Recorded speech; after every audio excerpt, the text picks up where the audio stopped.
السلام علیکم ورحمۃ اللہ وبرکاتہ۔ محترم بزرگوں، عزیز دوستوں، مفتی فیضان قاسمی دامت برکاتہم نے عمومی اعمال کی پابندی کے بارے میں بہت قیمتی باتیں ارشاد فرمائی ہیں۔ آپ تمام حضرات اس بیان کو دھیان اور توجہ کے ساتھ سنیں اور مزید بیانات کے لیے ہمارے چینل HS بیانات کلپس کو ضرور سبسکرائب کریں۔ دعوت میں اصل انفرادی دعوت ہے، دعوت میں اصل انفرادی دعوت ہے۔ ہم میں سے ہر ایک آدمی انفرادی دعوت کا خوب اہتمام کرے۔ اللہ ہمیں معاف فرمائے۔ جب تک ساتھی کام میں نہیں ہوتے ہیں، پہلی مرتبہ کام پہ لگے ہوتے ہیں تو انفرادی دعوت کا اہتمام ہوتا ہے، عمومی اعمال کا اہتمام ہوتا ہے، گشتوں کا اہتمام ہوتا ہے۔ لیکن جب کچھ کام کی سوچ بوجھ پیدا ہو جاتی ہے اور کچھ وقت گزر جاتا ہے اور وہ پرانے بن جاتے ہیں تو اللہ معاف فرمائے، عمومی اعمال میں شرکت کرنا پرانوں کے لیے بوجھ ہو جاتی ہے۔ عمومی اعمال میں شرکت کرنا پرانوں کے لیے بوجھ ہو جاتی ہے۔ پھر یہ مشورے والے بن جاتے ہیں۔ ہم مشورے والے ہیں، ہم تو خواص ہے، ہمارا کھانا الگ ہے، ہماری مجلسیں الگ ہے، ہماری بیٹھک الگ ہے۔ پھر یہ مشورے والے بن جاتے ہیں، ان کا عمومی اعمال سے شرکت ختم ہو جاتا ہے۔ حالانکہ عمومیت سب سے بڑا ذریعہ ہے فتنوں سے حفاظت کا۔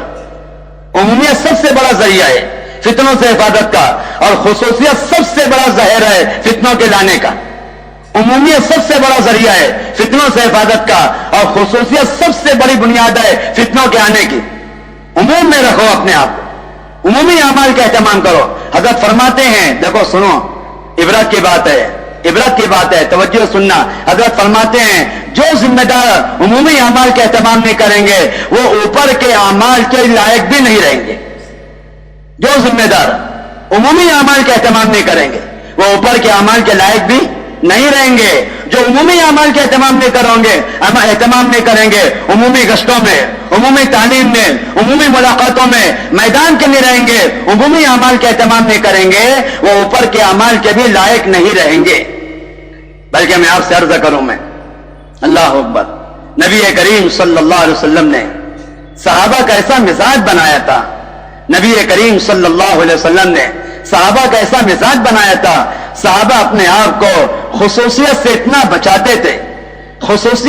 بچاتے تھے، اپنے آپ کو عمومیت میں ایسا رکھتے تھے، صحابہ کو اپنا تعارف کرنا بھی انتہائی مشکل ہوتا تھا۔ صحابہ کو اپنا تعارف کرنا بھی انتہائی مشکل ہوتا۔ اب تو اس کے بغیر تعارف ہوتا ہی نہیں ہے۔ نام بعد میں بتائیں گے، یہ کون ہے؟ یہ فلاں حلقے کا امیر ہے، نام بعد میں بتائیں گے، یہ فلاں حلقے کا امیر ہے، یہ فلاں شہر کا ذمہ دار ہے، یہ فلاں علاقے کا ذمہ دار ہے، نام بعد میں بتائیں گے، اور دینی مناقب کے تذکرے پہلے کریں گے۔ دو باتیں میں عرض کرتا ہوں، آپ ہمیں معاف فرمائیں، اللہ بھی ابھی معاف فرمائیں۔ علماء نے لکھا ہے کہ دینی مناقب کے ذریعے دنیا کمانا اس سے بڑا کمینہ پن کوئی نہیں ہے۔ دینی مناقب کے ذریعے دنیا کمانا، ہاں یہ ذمہ دار ہے، یہ پرانے ہیں، یہ بہت اچھا بیان کرتے ہیں، یہ عالم ہے، یہ مقرر ہے، یہ فنا ہے، ان کے ساتھ رعایت کرو، اس سے بڑا کمینہ پن کوئی نہیں ہے۔ دینی مناقب کے ذریعے دنیا کمانا اس سے بڑا کمینہ پن کوئی نہیں ہے۔ بلکہ ایک بڑے عالم کہتے ہیں، سننا جو زور سے، جاگ کے بعد سنو، ایک بڑے عالم کہتے ہیں دینی مناقب کو اور دینی خصائل اور فضائل کو اپنے دنیا کمانے کا ذریعہ بنانے والا جنت کی خوشبو بھی سونگ نہیں سکے گا۔ دینی فضائل کو اپنی حاجتوں کے پورا کرنے کا ذریعہ بنانے والا جنت کی خوشبو بھی سونگ نہیں سکے گا۔ صحابہ اپنے دینی فضائل چھپاتے تھے۔ مولانا یونس صاحب رحمۃ اللہ علیہ، سنو عجیب بات ہے، شیخ یونس صاحب جون پوری، اللہ گری کے رحمت فرمائے، سہارنپور کے شیخ الحدیث، کچھ طلبہ دارالعلوم سے فارغ، سننا غور سے بات، مزے کی بات ہے، ان سے ملاقات کے لے گئے۔ حضرت نے پوچھا آپ لوگ کون ہیں؟ کہنے لگا میں دارالعلوم دیوبند کا فارغ ہوں۔ میں اس نے تعارف کرائے، آپ لوگ کون ہیں؟ اس نے کہا میں دارالعلوم دیوبند کا فارغ ہوں۔ حضرت نے کہا یہ کوئی ایمانی صفات نہیں ہے، اپنا تعارف کرو، یہ کوئی ایمانی صفات نہیں ہے دارالعلوم کا فارغ ہونا، اپنا بتاؤ تمہارا نام کیا ہے؟ آپ کون ہے؟ میں دارالعلوم دیوبند کا فارغ ہوں۔ آپ کون ہے؟ میں فلاں حلقے کا ذمہ دار ہوں۔ اللہ، بڑا عجیب حیرت کی بات ہے، دینی فضائل کو, دینی خصائل کو اپنے تعارف کا ذریعہ سمجھتے ہیں. صحابہ اپنے دینی فضائل کو چھپاتے تھے تاکہ فضائل کی وجہ سے ان کے ساتھ اکرام نہ کیا جائے. مولانا قاسم صاحب نانوتوی رحمۃ اللہ علیہ فرماتے تھے, دو لفظ علم کے جاننے نے مجھے بدنام کر دیا, ورنہ ایسا گمنام رکھتا اپنے آپ کو دنیا جانتی بھی نہیں محمد قاسم کون ہے. علم کے دو لفظ جاننے نے مجھے بدنام کر دیا, ورنہ دنیا جانتی بھی نہیں محمد قاسم نانوتوی کون ہے. دو مہمان حضرت سلمان فارسی رضی اللہ عنہ سے ملاقات کے لیے آئے, سلام کیا, مصافحہ کیا. کیا آپ سلمان فارسی ہیں؟ کہ ہاں میں سلمان فارسی ہوں. کیا آپ نبی کریم صلی اللہ علیہ وسلم کے صحابی ہے؟ کہ نہیں میں صحابی نہیں ہوں. مزید بیانات کے لیے بیانات کلپس کو یہ کیا بات ہے؟ کیا آپ سلمان فارسی ہے؟ کہ ہاں سلمان فارسی ہوں. اللہ کے نبی کے صحابی ہے؟ کہ نہیں اللہ کے نبی کا صحابی نہیں ہوں. بڑی حیرت ہے کہ سلمان فارسی بھی کہہ رہے ہیں اور اپنے آپ کو اپنی صحابیت کا بھی انکار کر رہے ہیں. حضرت فرمانے لگے صحابہ تو اپنی صحابیت چھپاتے تھے, اس زمانے کے اندر اپنے چھوٹے چھوٹے فخر بھی ظاہر کرتے ہیں لوگ. صحابہ اپنی صحابیت بھی چھپاتے تھے کہ ہاں میں سلمان فارسی ہوں لیکن میں صحابی نہیں ہوں. تو آپس میں کہنے ارے بھائی غلطی ہو گئی, کسی غلط جگہ آ گئے. یہ کوئی سلمان فارسی دوسرے ہیں, وہ نہیں ہے جو صحابی تھے اور جن سے ہمیں ملاقات کرنا دیے تو وہ کوئی اور آدمی ہے, واپس چلو. وہ واپس جانے لگے تو ان کو واپس بلایا کہ دیکھو بھائی میں سلمان فارسی بھی ہوں اور ہم نے اللہ کے نبی کا زمانہ بھی پایا ہے, ہم نے اللہ کے نبی کے ساتھ اللہ کے راستے میں ہجرت بھی کی ہے, اللہ کے دین کی نصرت بھی کی ہے, لیکن ہم اپنے آپ کو صحابہ اس وقت تو شمار فرمائیں گے جبکہ حشر اللہ کے نبی کے ساتھ ہو جائے گا. اس وقت اپنے آپ کو صحابی کہیں گے جبکہ حشر اللہ کے نبی کے ساتھ ہو جائے گا, تب کہیں گے واقعی ہم صحابی ہیں, ورنہ کیا بھروسہ. صحابہ اپنے صحابیت چھپاتے تھے, ہم اپنے چھوٹے چھوٹے خصائل کا تذکرہ کرتے رہے. فتنوں سے بچنے کے لیے ضروری ہے عمومی اعمال کا اہتمام کریں. حضرت فرماتے ہیں سنو, جو ذمہ دار اور پرانے عمومی اعمال کا اہتمام نہیں کریں گے وہی انتشار اور فتنوں کا سبب بنیں گے. جو ذمہ دار اور پرانے عمومی اعمال کا اہتمام نہیں کریں گے وہی انتشار اور فتنوں کا سبب بنیں گے. بلکہ ایک بات عرض کر دوں میں, اللہ ہمیں سمجھ نصیب فرمائے. حضرت فرماتے ہیں ایک ہفتے کا بھی گشت بدل دیا, ایک ہفتے کا گشت بھی چھوڑ دیا تو مشورے کے امور بدل جائیں گے. ایک ہفتے کا گشت چھوڑ دیا تو مشورے کے امور بدل جائیں گے. جو گشتوں کا اہتمام نہیں کریں گے, جو عمومی اعمال کا اہتمام نہیں کریں گے, وہ مشورے کے امور سمجھ ہی نہیں سکتے. ایک ہفتے کا گشت بھی چھوڑ دیا مشورے کے امور بدل جائیں گے. بلکہ ایک گہری بات عرض کر رہا ہوں میں, اللہ ہمیں سمجھ نصیب فرمائے. حضرت فرماتے ہیں گشت میں لاپرواہی کرنے والا ایمان سے لاپرواہی کرنے والا ہے. جو گشت سے بے نیاز ہے وہ ایمان سے بے نیاز ہے, جو گشت سے مستغنی ہے وہ ایمان سے مستغنی ہے. گشت میں لاپرواہی کرنے والا ایمان سے لاپرواہی کرنے والا ہے. ایک ہفتے کا گشت بھی اگر چھوڑ دیا تو مشورے کے امور بدل جائیں گے. اللہ معاف کرے, عجیب حیرت کی بات ہے, عمومی اعمال چھوڑے ہوئے ہیں کام کے لیے, حالانکہ کام کوئی ہے ہی نہیں عمومی اعمال کے بغیر. عمومی اعمال چھوڑے ہوئے کام کے بغیر نہ خروج ہے, نہ گشت ہے, نہ تعلیم ہے, نہ مسجد کے کسی عمل میں شرکت ہے. کیا کر رہے ہیں؟ مشورے والے ہیں. سارے کام چھوڑے ہوئے ہیں کام کے لیے, حالانکہ کام کا کوئی تصور نہیں ہے عمومی اعمال کے بغیر.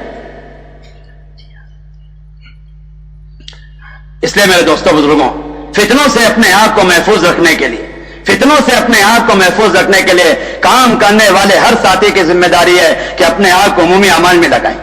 کریں گے بھائی؟ نبی کریم صلی اللہ علیہ وسلم ایسا اہتمام فرماتے تھے عمومی اعمال کا, اللہ اکبر.